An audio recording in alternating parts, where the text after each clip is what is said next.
Raydon, true to the vision.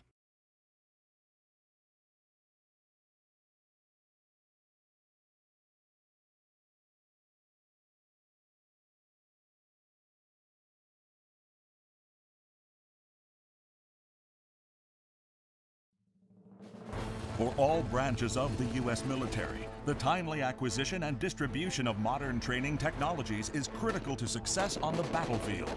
However, the current business model being utilized by the U.S. government does leave considerable room for improvement. With technology moving so fast today and needing to get new systems out there that can respond to a very adaptive and flexible enemy that's developing new techniques all the time, you need something that is a lot more flexible. One of the difficult aspects of the current acquisition system is warfighters believe that when we are buying equipment, it is often going to be the only equipment that's bought for 15 years. So they try to anticipate every kind of capability and every kind of need that they're going to need over the next 15 years. The problem is that doesn't recognize that some of those requirements may be very expensive to deliver today, where 2 or 3 years from now, as technology evolves, it becomes much more affordable. To address this need for a modernized system, the Raydon Corporation patterned itself after the service evolution of business-to-business technology providers. Take the Xerox company, for example. During their first stage of business, the customer purchased and supported his or her own equipment. The next phase granted the customer with increased flexibility to rent equipment with a maintenance contract. The final step in the evolution resulted in a totally new model, where the end user was able to purchase the service on an as-needed basis, thereby paying for capability, not product. This model is most effective, since it allows a technology developer to institute rapid changes that are needed, and quickly update products that are already fielded. The Guard has seen the capability, has turned that capability by saying, we want it, I don't have enough money to own it, I don't need to own it, I need to have it for specific periods of my collective training. For Raydon, the success of the Virtual Combat Convoy Trainer, or VCCT, nails this point home. This 360-degree spherical field of vision simulator provides cutting-edge, geographically accurate training to members of the Army and Marines at a time when it is needed most. If you have a short-term alert for a deployment area, a unit commander could get this convoy training device, ship it to his location, and literally overnight start training for the emergency deployment.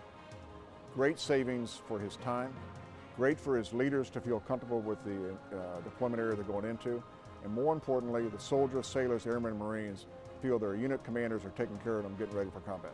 To illustrate further how this model of business can provide the latest advancements in an accelerated timeline, take a look at Raydon's latest development, the Virtual Door Gunner Trainer.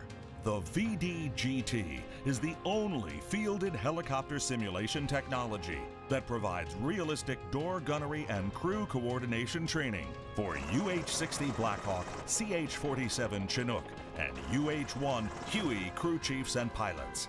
This new simulator can quickly be networked to the VCCT and the Army's AVCAT trainers for more complex and realistic missions to provide superior training opportunities to a larger number of troops.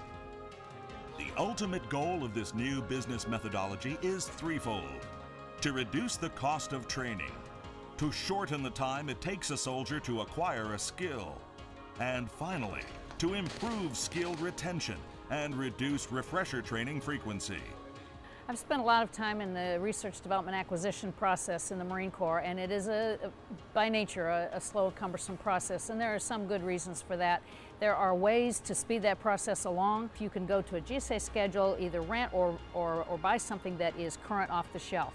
Even better if you can rent it, because then you can maintain it up to date all the time. If this new method of business were to be more widely implemented in the near future, it would have an instant impact on training for Iraq and Afghanistan. Also, the realized cost savings would allow for a greater amount of troops to receive training. I think this model will have considerable savings for the Department of Defense. It allows a commander to look at his training schedule, and if he only needs a training device for, say, 2 days or 2 weeks or 2 months, he can rent it for that period of time. What that gives him cost avoidance for is all the warehousing, all the maintenance, all the product improvements he has to go through later on. The key factors that come into this is not only the cost avoidance there is of not owning a piece of equipment, but also in maintaining the interest of the soldier. And if you maintain the interest of the soldier, you have a key retention factor that you can't buy any other way. One of the most significant benefits of this model of business is that it places the full financial risk on the shoulders of private business instead of the U.S. military. Companies are all actively competing to get every dollar, every day, and provide the warfighter the best capability.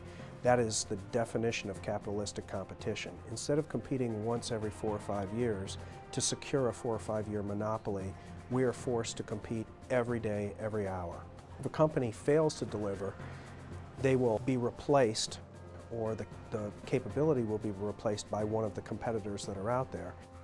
If none of the competitors can provide it, then there is, in what we would classically call a demand market, that requires all of us to increase the capability, and we will rapidly respond to fill that demand.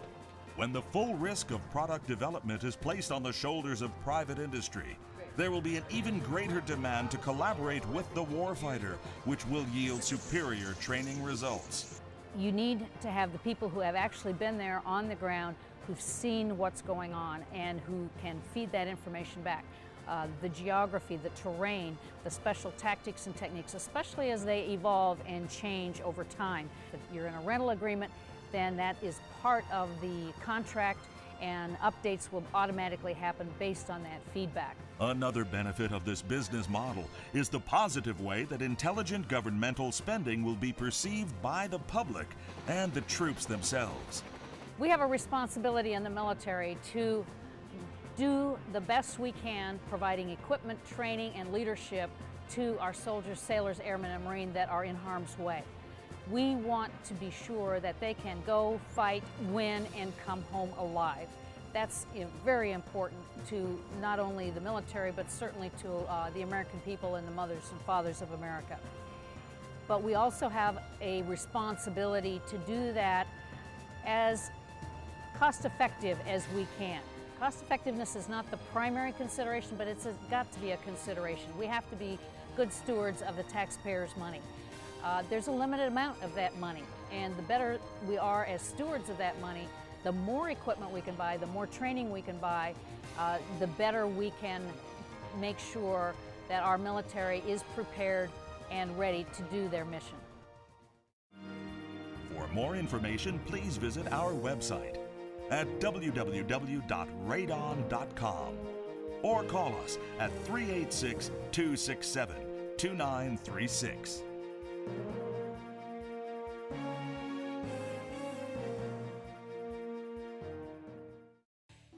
This has been a Creative Force Video Productions presentation.